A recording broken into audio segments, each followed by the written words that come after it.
제가 이제 수술을 하고 2년 동안 고통을 겪으면서 저에게 위로가 되었던 성경 말씀 또 인물에 대해서 나누면서 오늘 여러분과 은혜를 나누고자 합니다. 성경의 인물 중에 고난을 이겨낸 대표적인 인물들라면 욥을 들 수 있습니다. 성경에 보면 욥은 참 대단한 사람이었습니다. 그는 아들이 7이고 그리고 딸이 3이며 양 7,000마리, 낙타가 3,000마리, 소가 500결이, 암나귀가 500마리이며 종도 많이 있었다고 했습니다. 그리고 물질만 많았을 뿐만 아니라 그는 사람들 앞에, 하나님 앞에 정말 칭찬받는 그러한 인물이었습니다. 그런데 여러분 잘 아시다시피 하루아침에 모든 것을 잃었습니다. 10자녀를 하루아침에 사고로 잃고 또 모든 재산을 약탈을 당했습니다. 몸에는 정수리에서 발끝까지 악창이 나고 또 종기가 나서 기왓장으로 긁어야 하는 그러한 고통 중에 있었습니다. 그런 가운데 아내는 그래도 하나님에 대한 믿음을 지키겠느냐, 하나님을 욕하고 죽으라, 그렇게 저주까지 하는 그러한 상태에 빠지게 되었습니다. 그러나 욥은 그 엄청난 고난 가운데서도 하나님을 원망하지 않고 하나님에 대한 믿음을 배신하지 않고 끝까지 믿음을 지켰습니다. 그래서 하나님께서 마지막에 보면, 욥기 마지막에 보면 10자녀를 또 더 주시고 모든 재산도 배로 그렇게 하나님이 주셨다는 그런 것을 볼 수가 있습니다. 그래서 오늘은 욥이 어떻게 이런 엄청난 고난 가운데 이겨낼 수 있었을까? 그것은 결론적으로 말하면 하나님에 대한 믿음, 그 믿음으로 그 고난을 이겨낸 것입니다. 요한일서 5장 4절에 보면 이런 말씀이 있습니다. 성경 구절을 좀 띄워주시기 바랍니다. 요한일서 5장 4절, 하나님의 자녀라면 누구나 다 세상을 이길 힘을 갖고 있습니다. 세상에 대해 이길 수 있는 승리는 우리의 믿음에 있습니다. 우리가 세상을 이기는데 그 이김의 원인이 뭐냐, 힘이 뭐냐? 오직 믿음이라는 것입니다. 욥도 마찬가지입니다. 욥도 그 엄청난 고난 가운데 믿음으로 승리한 것입니다.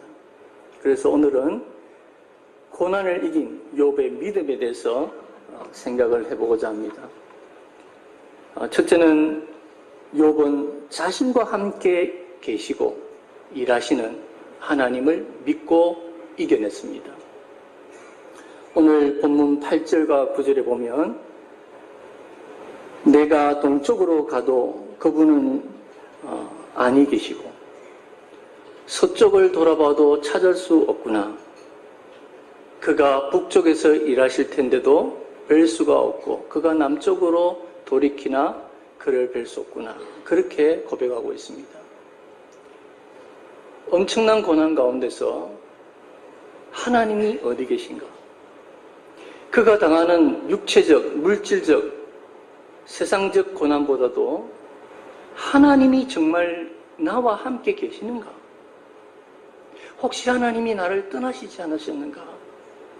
혹시 하나님이 나를 버리시지 않으셨는가? 하는 영적인 고통이 더 컸다는 것을 알 수가 있습니다. 저도 2년 전에 이제 암으로 많은 하혈을 하면서 응급실에 들어가게 되었습니다. 그 밤에 사경을 헤매는 그런 시간이 있었습니다. 순간적으로는 의식도 잃기도 하고 그렇게 하면서 이제 2번의 수술을 하게 되었습니다. 한 번 수술했는데 그것이 잘 이어지지 않아서 두 번째 수술하게 됐는데 그때는 감염이 되니까 봉합도 하지 않았습니다. 그냥 열어놓은 상태로 퇴원을 시키더라고요, 미국에서는. 그래서 아내가 그 소독으로 매일 소독하면서 2달을 지냈습니다. 2달을 지내니까 이 저절로 붙더라고요. 참 저도 그거 보면 신기했는데 이제 2달 후에 나가서 걸으려고 걷는데 100m도 못 갔습니다. 100m도 못 가서 그냥 숨이 차서 주저앉는 겁니다. 그럴 때에 왜 이 고통이, 이 엄청난 고통이 나에게 왔을까? 정말 하나님이 나와 함께 계실까? 하나님은 정말 내 곁에 계시는가? 욥처럼 앞을 보아도 하나님이 계시지 않는 것 같고 뒤를 보아도 하나님이 계시지 않는 것, 그런 상태에 빠지게 되었습니다. 그런데 저와는 비교할 수 없이 엄청난 고난을 겪었던 욥은 그러한 가운데서도 믿음을 잃지 않았습니다. 오늘 본문을 다시 한번 천천히 보십시다. 내가 동쪽을 가도 그분은 계시지 않고 서쪽을 돌아보도 찾을 수 없다. 그렇게 고백했죠. 근데 뒤에 보니까 9절에 그가 북쪽에서 일하실 텐데도 뵐 수가 없고 그가 남쪽으로 돌이키시나 그를 볼 수 없구나. 마치 하나님이 안 계신다고 생각하는 것처럼 말하지만 실제로는 이 안에 어떤 믿음이 있습니까? 아, 그분이 일하고 계신다. 그분이 나와 함께 계신다. 그런데 내가 볼 수 없구나. 내가 비록 내 눈으로 볼 수 없지만 마치 하나님이 내 곁에 떠나버신 것처럼 보이지만 그분은 나와 함께 계신다. 일하고 계시고 돌이키시고 지금 내 곁에 계신데 내가 볼 수 없구나. 하나님이 나와 함께 계신다. 이 믿음이 있었던 것입니다. 제가 이번에 미국에서 비행기를 타고 오는데 앞에 광경도 보여주고요. 이 화면 앞에 비행기 밑에 화면도 보여주더라고요. 앞에 화면은 기장이 보는 장면입니다. 비행기를 운전하는. 근데 보니까 아무것도 안 보여요. 구름도 안 보이고 그냥 하늘이에요. 밑에는 구름밖에 안 보여요. 근데 기장이 어떻게 운전을 하고 비행기를 이 대한민국으로 이끌었을까요? 자신의 눈으로 운전을 했다면 운전을 할 수가 없었을 것입니다. 비록 아무것도 보이지 않지만 그 계기판을 보고 운전을 하는 것입니다. 우리 믿음의 사람들도 똑같이 하는 것입니다. 하나님이 내 눈에 보이지 않으시는 것 같고 하나님이 나를 도와주지 않으시는 것 같고 혹시 하나님 나를 버리시지 않는가? 그런 마음이 들 때에도 우리는 우리의 계기판인 성경 말씀을 믿고 그 말씀대로 믿음으로 나아가는 것입니다. 신명기 31장 6절에는 그렇게 말씀했습니다. 하나님 말씀입니다. 마음을 굳세게 하고 용감히 행하시며 그들을 두려워하지 마시오. 놀라지 마시오. 여러분의 하나님 여호와께서 여러분과 함께 하실 것이요. 함께 하신다. 여러분을 떠나지 않습니다. 사람은 떠나지. 사랑하는 사람도 돌아가시거나 이사를 가거나 떠나지. 하나님은 떠나지 않습니다, 여러분. 버리지도 않으실 것이요. 사람은 마음에 맞으면 좀 좋아하게 하다가도 마음에 안 맞으면 버리게 되죠. 그러나 우리 하나님은 떠나지 아니하시고 버리지 아니하시고 여러분과 함께 항상 함께 계신다는 것입니다. 믿습니까? 이 말씀을 믿고 나아가는 것입니다. 욥이 그랬습니다. 욥이 그 믿음으로 이겨냈습니다. 그뿐만 아닙니다. 하나님은 나와 함께 계실 뿐만 아니라 일하고 계신다. 그렇게 믿었습니다. 오늘 말씀에 그런 말씀이 했지 않습니까? 그가 북쪽에서 일하실 텐데도 볼 수가 없고 일하고 분명히 계신다. 어떤 사람은 그렇게 주장합니다. 하나님은 마치 시계 태엽에 태엽을 이렇게 돌려놓고 그 다음부터는 이 세상에 신경도 쓰지 않는 하나님이다. 그렇게 주장하는 사람도 있습니다. 근데 하나님 그런 분이 아니세요. 하나님은 일하고 계시는 분이십니다. 하나님은 여러분의 삶에 역사하고 계십니다. 하나님은 여러분의 삶을 터치하고 이렇게 만지시고 계십니다.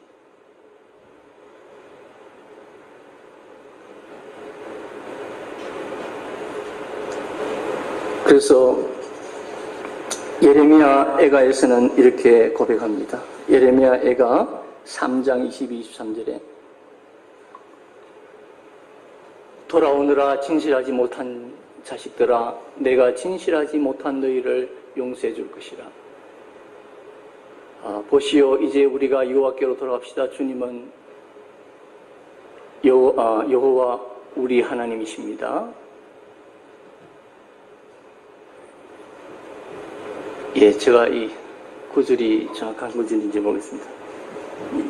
3장 22, 23절입니다. 제가 쉬운 성경을 안 가지고 있어서 제가 쉬운 성경 아닌 과거의 성경을 한번 읽어보겠습니다. 여호와의 자비와 긍휼이 무궁하심으로 우리가 진멸되지 아니함이니이다. 이것이 아침마다 새로우니 주의 성실이 그로소이다. 여호와의 자비와 긍휼하심으로 우리가 끊어지지 않고 망하지 않고 아침마다 이것이 새롭다 했습니다. 하나님의 신실하심 때문입니다. 하나님의 성실하심 때문입니다. 그래서 여러분이 자고 아침에 일어나는 것, 당연히 그런 것 같지요? 그렇지 않습니다. 하나님의 성실하심과 자비하심으로 우리가 자고 아침에 깨는 것입니다. 그래서 저는 아침마다 이 고백을 합니다. 하나님의 성실하심, 하나님의 일하심으로 내가 오늘 아침에도 눈을 떴습니다. 하나님, 감사합니다.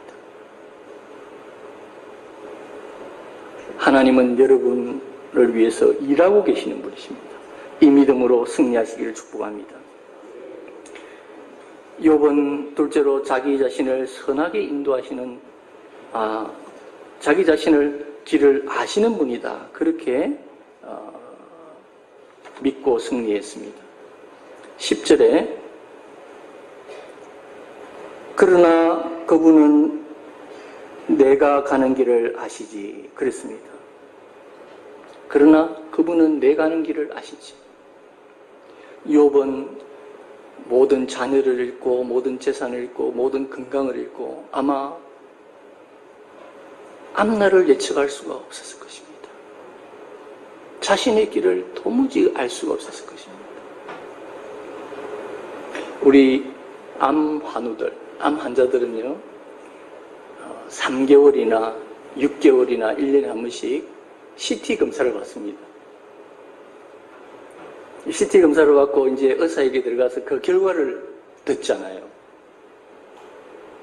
근데 그 결과를 들으러 가는 그 시간이에요. 참 마음이 굉장히 쫄입니다. 어떤 결과가 나올까? 사형 선고 같은 선고가 내려지지 않을까? 결과를 들으러 갈 때마다 그렇습니다. 정말 내 앞날을 내가 알 수가 없어요. 내일 일은 난 몰라요. 그 찬양이 저절로 나옵니다. 알 수가 없습니다. 욥은 더 했겠죠.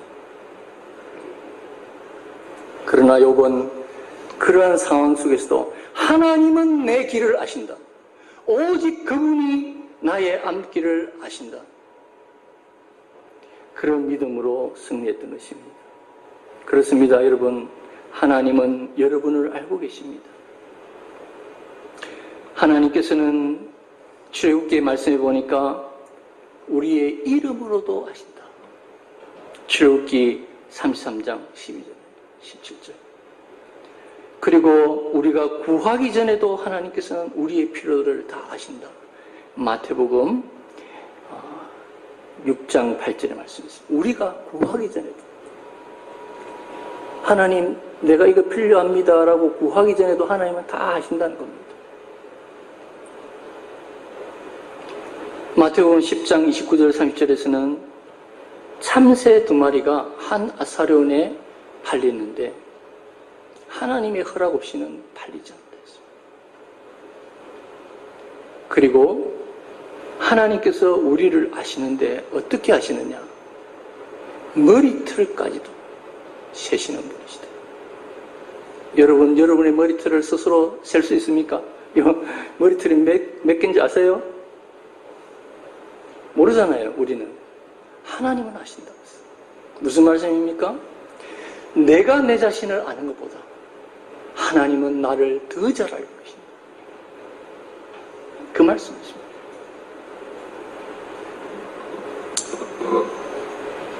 다른 사람들은 몰라도 하나님께서는 아십니다.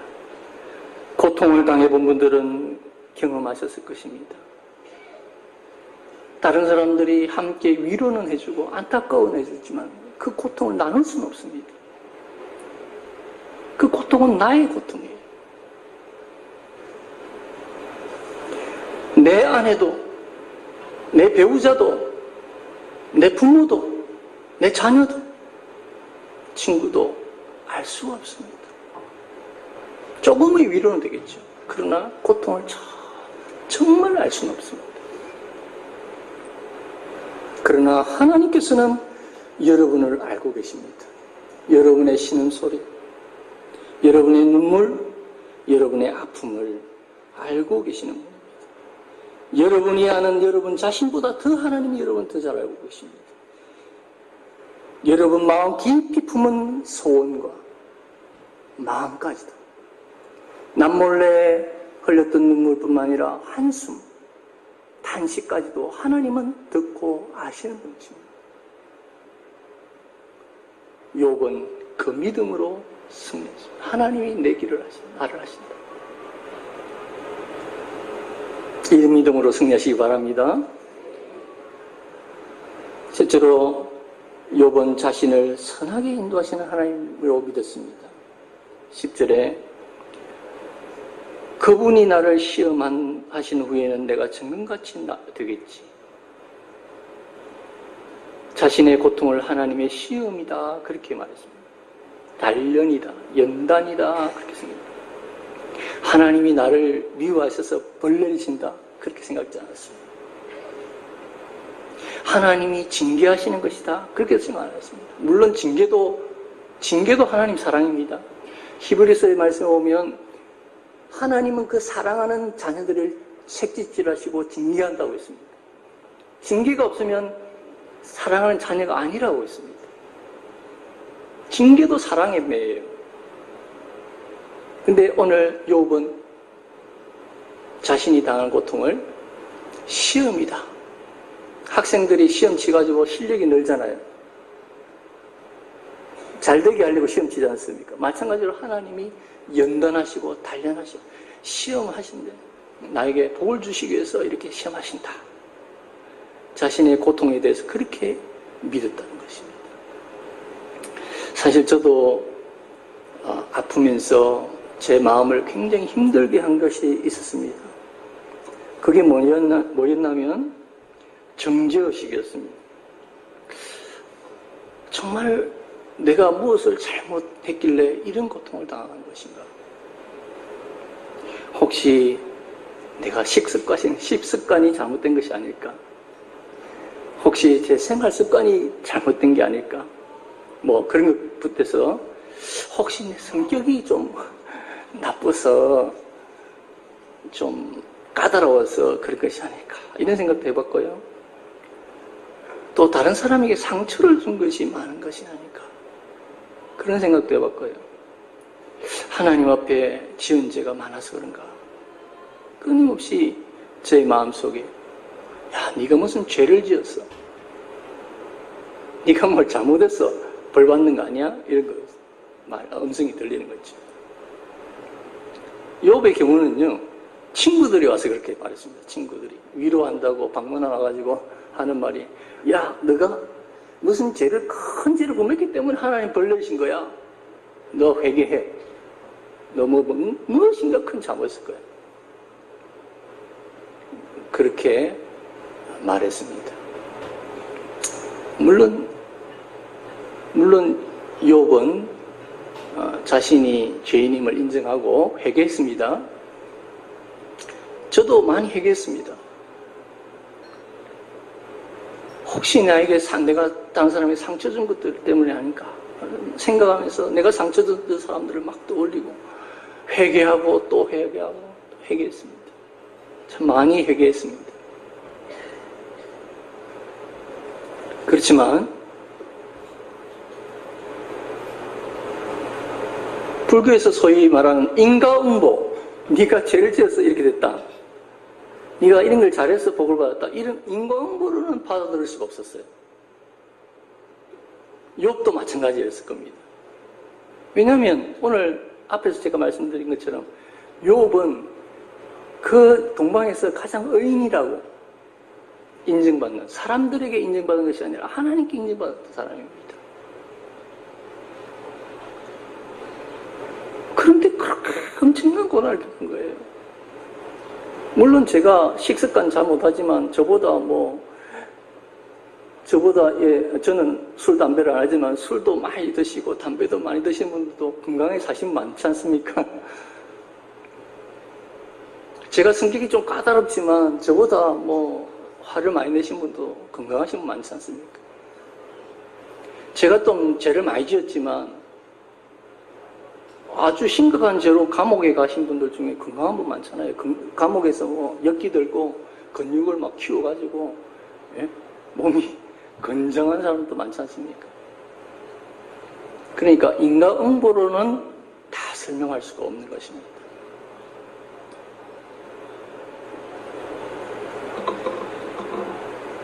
욥은 자신이 당하는 고난이 하나님의 선하신 인도다, 연단이다, 단련이다. 로마서 8장 28절에 우리가 잘 아는 말씀입니다. 우리 하나님께서 모든 일을 하나님을 사랑하는 사람, 즉 하나님의 목적을 위해 부름을 입은 사람들의 선을 위하여 하신다는 것을 알고 있습니다. 모든 것을 선을 이루시기 위해서 하신다. 합력하여 선을 이루신다. 그렇게 성경을 말하고 있습니다. 고통조차도, 고난조차도 하나님의 선하신 인도다. 그 믿음으로 이겨냈다는 것입니다. 이제 마지막 한 가지 더 나누겠습니다. 욥은 자신을 귀하게 사용하신다는 믿음을 가지고 있었습니다. 오늘 10절의 마지막에 보니까 그분이 나를 시험하신 후에는 내가 정금같이 되겠지 그랬습니다. 고난의 궁극적인 목표는 정금같이 나오는 것이다. 무슨 말씀입니까? 하나님께서 나를 정금같이 귀하게 사용하실 것이다. 정금이 왜 귀합니까? 귀하게 사용하니까 정금이지. 하나님이 귀하게 나를 사용하실 것이다. 사실 저 고난을 겪으면서요, 욥의 믿음 중에 이 부분이 제일 대단해 보였어요. 이 부분이 제일 이해가 안 되고 참 대단해 보였던 것입니다. 왜냐하면 제가 제 자신을 볼 때 육체적으로 너무 약해져 버리니까 이 하나님이 나를 사용하시겠나 이런 생각이 들어요. 제가 아플 때 많은 분들이 와서 병문안을 와서 위로를 해줍니다. 위로를 해주는데 제일 많이 한 말이 무슨 말씀이냐면, 저에게 가장 많이 해주신 말씀이 이 위로입니다. 목사님이 크게 고통당하시는 걸 보니까 하나님이 크게 사용하시려는가 봅니다. 제일 많이 들었어요.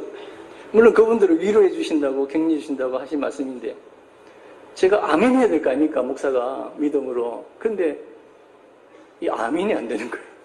너무 몸이 약해져 버리니까. 아무것도 할 수 없는 어린 아기처럼 돼버렸어요. 아내는 저에게 유리그릇이라고 그래요. 탁 치면 부러질 것 같아, 유리그릇 같다고. 그런 제 자신을 제가 아는데 하나님이 저를 어떻게 크게 사용하신다는 뜻이지? 아멘이 안 되는 거예요. 참 믿음이 연약하죠, 제가. 그래서 욥의 이 말씀이, 욥의 이 고백이 대단해 보이는 거예요. 저보다 더 큰 고난 아닙니까? 연세도 더 많으셨을 거예요. 10자녀나 낳았으니까. 그 벌써 장성했으니까.